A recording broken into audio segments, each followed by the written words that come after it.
तर आज मूलभूत कर्तव्याविषयी माहिती घेऊया। संविधानाच्या निर्मात्यांना मूलभूत कर्तव्ये घटनेत समाविष्ट करण्याची आवश्यकता वाटली नव्हती।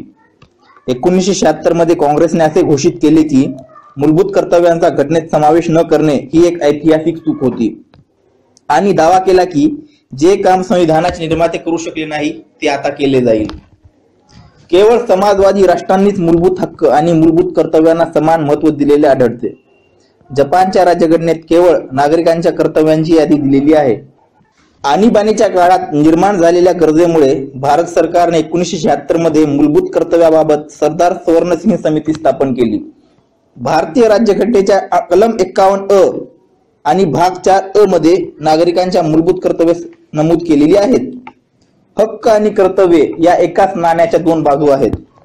1776 साली सरदार सवर्णसिंह समितीच्या शिफारसीवरून 42व्या घटना दुरुस्तीने 10 मूलभूत कर्तव्यांची यादी घटनेत समाविष्ट करण्यात आली। 10 मूलभूत कर्तव्यापैकी केवळ 8 कर्तव्यांची शिफारस सवर्णसिंह समितीने केली होती। समितीने शिफारस केलेल्या इतर काही कर्तव्यांचा समावेश घटनेत करण्यात आला नाही, तर समितीने शिफारस न केलेल्या काही कर्तव्यांचा समावेश तत्कालीन पंतप्रधान इंदिरा गांधी यांनी घटनेत केला। 86व्या घटना दुरुस्तीने 2002 साली 11वे कर्तव्य घटनेत समाविष्ट करण्यात आले। भारतीय राज्यघटनेतील मूलभूत कर्तव्ये सोव्हिएत रशियाच्या घटनेवरून घेण्यात आलेली आहेत। मूलभूत कर्तव्यावर जागतिक मानवी हक्कांचा जाहीरनामा व नागरी आणि राजकीय हक्काचा आंतरराष्ट्रीय करार यांचा प्रभाव आहे। आता भारतीय राज्यघटनेतील मूलभूत कर्तव्य पाहूयात। पहिले कर्तव्य संविधानाचे पालन करणे, संविधानाने पुरस्कारलेले आदर्श व उभ्या केलेल्या संस्था तसेच राष्ट्रध्वज व राष्ट्रगीत यांचा आदर करणे। दुसरे कर्तव्य राष्ट्रीय स्वातंत्र्य लढ्यास प्रेरक ठरलेल्या उदात्त आदर्शांची जोपासना करून त्यांचे अनुसरण करणे। तिसरे कर्तव्य देशाचे सार्वभौमत्व, ऐक्य व एकात्मता उन्नत राखणे व त्यांचे संरक्षण करणे।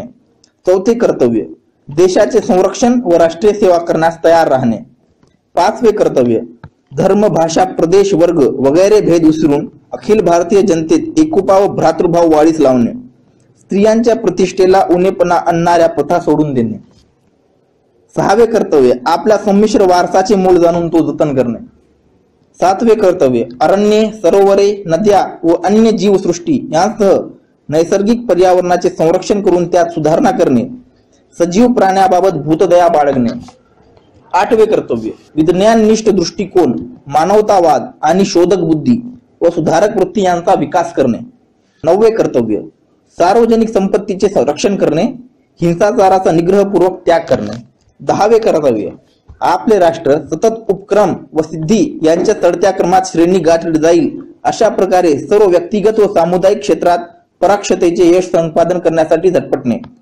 11वे कर्तव्य 6 ते 14 वयोगटातील मुलांना प्राथमिक शिक्षणाची संधी उपलब्ध करून देणे हे पालकांचे कर्तव्य आहे आणि हे कर्तव्य 86वी घटना दुरुस्ती 2002 साली ऍड करण्यात आले।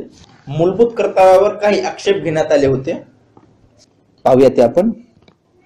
ही न्यायप्रविष्ट नाहीत म्हणून ती केवळ नैतिक आदेशाची जंत्री ठरते।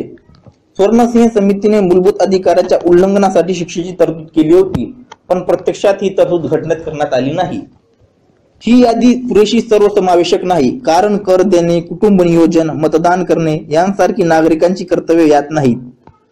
सवर्णसिंह समितीने यातील कर भरण्याच्या कर्तव्याची शिफारस केली होती, पण ती घटनेत टाकण्यात आली नाही।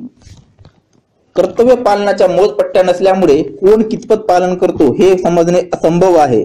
संमिश्र संस्कृतीच्या वारसाचे मोल, मानवतावाद व शोधबुद्धी वगैरेचे अर्थ जो तो आपापल्या सोयीने काढू शकेल। स्वातंत्र्य लढ्याला प्रेरक ठरलेल्या आदर्शाबद्दलही एक वाक्यता होणे कठीण आहे। अर्थाचा नेमकेपणा नसला की अंमलबजावणी करणाऱ्याच्या मनमानी वर्तनाला भरपूर वाव मिळतो। देशातील सुमारे अर्धे लोक निरक्षर असताना त्यांनी वैज्ञानिक दृष्टिकोनाचा स्वीकार करावा ही अपेक्षा काल्पनिक ठरते। केवळ नागरिकांच्या कर्तव्याचा समावेश केलेला आहे, राज्यांच्या कर्तव्याकडे दुर्लक्ष केलेले आहे। ही कर्तव्य भाग 4 ला जोडण्याऐवजी भाग 3 ला जोडून त्यांना मूलभूत हक्कांच्या बरोबरीचा दर्जा देणे आवश्यक होते। राज्यघटनेत राज्यकारभार कसा चालवावा याची माहिती असते, त्यावेळी वेळोवेळी कायदे संमत केले जातात व त्या कायद्याद्वारेच नागरिकांचे वर्तन नियंत्रित होते।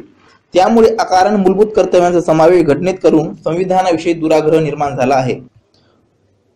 आणीबाणीच्या काळात मूलभूत हक्काबरोबर मूलभूत कर्तव्यही नष्ट होऊ शकतील काय? जर आणीबाणीमध्ये कर्तव्य नष्ट होत असतील तर हक्क नष्ट झाल्याने नागरिक सरकारचे गुलाम बनू शकतात अशी भीती व्यक्त करण्यात येते। आवाहन केले जाताच राष्ट्रसेवा बजावणे याचा अर्थ आवाहन केल्याशिवाय राष्ट्रसेवा करण्याची गरज नाही असा होतो। वस्तुतः सदैव राष्ट्रसेवा करणे हे नागरिकांचे कर्तव्य आहे। आता मूलभूत कर्तव्यांची काही वैशिष्ट्ये पाहूया। पहिले वैशिष्ट्य, काही कर्तव्य नैतिक तर उर्वरित नागरी स्वरूपाची आहेत।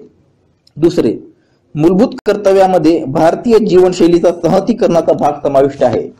तिसरे, मूलभूत कर्तव्य ही केवळ नागरिकांसाठी मर्यादित असून ती परकीयांना लागू होत नाही। चौथे, मूलभूत कर्तव्य न्यायप्रविष्ट नाहीत, त्याच्या उल्लंघनावर कायदेशीर निर्बंध नाहीत, पण योग्य कायदा करून त्याची अंमलबजावणी करण्यास संसद मुक्त आहे। आता मूलभूत कर्तव्याचे महत्त्व पाहूया।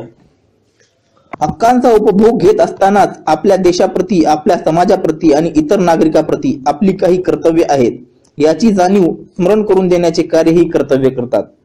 राष्ट्रविरोधी आणि समाजहित विरोधी कृत्याबाबत ते इशारा देतात। मूलभूत कर्तव्य नागरिकांसाठी प्रेरणास्रोत आहेत आणि त्यामुळे नागरिकांमध्ये शिस्त आणि बांधिलकी वाढीस लागू शकते। नागरिक हे केवळ प्रेक्षक नाहीत, तर राष्ट्राची ध्येय प्रत्यक्षात आणण्यासाठी सक्रिय सहभागीदार आहेत अशी भावना निर्माण होते। कायद्याची घटनात्मकता, वैधता तपासण्यामध्ये आणि निश्चित करण्यामध्ये न्यायालयांना मूलभूत कर्तव्याचे सहाय्य होते। कायद्याद्वारे त्याची अंमलबजावणी होऊ शकते, त्यामुळे कोणत्याही एका कर्तव्याचे पालन करण्यात अपयश आल्यास संसद त्याकरता योग्य दंड किंवा शिक्षा करू शकते। 1992 मध्ये सर्वोच्च न्यायालयाने असा निर्णय दिला की मूलभूत कर्तव्यांची अंमलबजावणी करणारा कायदा कलम 14 व कलम 19 संदर्भात पर्याप्त असल्याचे मान्य केले जाऊ शकते। म्हणजे मूलभूत कर्तव्याची अंमलबजावणी करणारा कायदा कलम 14 व कलम 19 मधील मूलभूत हक्कावर पर्याप्त बंधने घालू शकतो। तत्कालीन पंतप्रधान इंदिरा गांधी व कायदा मंत्री HR गोखले यांनी घटनेत मूलभूत कर्तव्य समाविष्ट करण्याच्या प्रक्रियेचे समर्थन केले। इंदिरा गांधींच्या मते मूलभूत कर्तव्याचे नैतिक मूल्य लोकांना आपल्या कर्तव्यांची जाणीव निर्माण करून लोकशाही संतुलन प्रस्थापित करेल। विरोधी पक्षांनीही मूलभूत कर्तव्य घटनेत समाविष्ट करण्याच्या प्रक्रियेचा विरोध केला नाही। मूलभूत कर्तव्याबाबत निरीक्षण करण्यासाठी 1951 साली वर्मा समितीची स्थापना करण्यात आली। या समितीने काही शिफारशी केल्या। स्वर्णसिंह समितीने शिफारस केलेली पण घटनेत स्वीकार न केलेली मूलभूत कर्तव्य पाहूयात। यातील पहिले कर्तव्य होते, जर कोणी मूलभूत कर्तव्याचे पालन करण्यास नकार दिला तर संसद आर्थिक किंवा शिक्षेची तरतूद करू शकते। हे कर्तव्य समाविष्ट करण्यात आले नाही।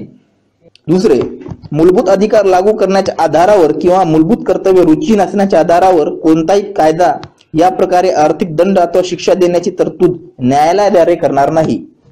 तिसरे, कर भरणे नागरिकांचे मूलभूत कर्तव्य असले पाहिजे। आता पाहूया मूलभूत कर्तव्याविषयी खटले।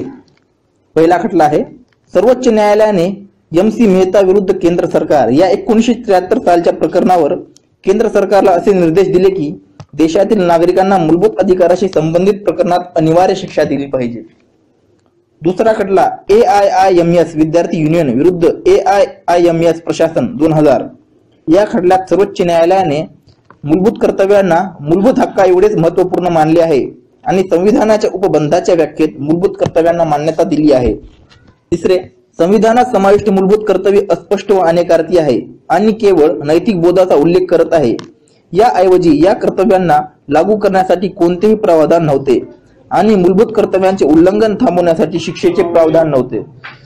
रामशरण आणि अत्यानुप्रथी विरुद्ध भारत सरकार या 1980 या खटल्यात सर्वोच्च न्यायालयाने ही गोष्ट अधोरेखित केली व त्यानंतर वर्मा समितीचे गठन करण्यात आले।